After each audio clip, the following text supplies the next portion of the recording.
সুন্দরী, আমার সোনা পুচু, সোনা পুচু।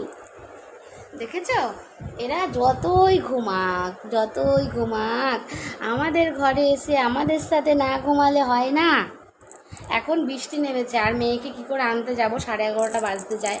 তো আমি গেছিলাম একজনের বাড়ি একটু দরকারে, আর এসে দেখি যে ঘুমাচ্ছে দুই মহারানী। হাত খায় না, মা হাত খায় না। তো বাজারে গেছিলাম, মেয়েকে দিয়ে বাজার করে মাছ এনে তারপরে এদের মেটে মাংস ফুরিয়ে গেছিলো, ওগুলো নিয়ে তারপরে আসলাম।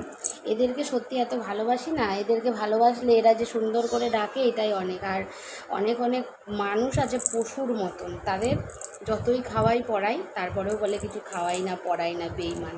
তো তার সেই সব মানে মানুষরূপী পশুদের থেকে এই পশুদের ভালোবাসা ভালো, তাই না? তোমরা কি বলো? আমার তো মনে হয় তাই।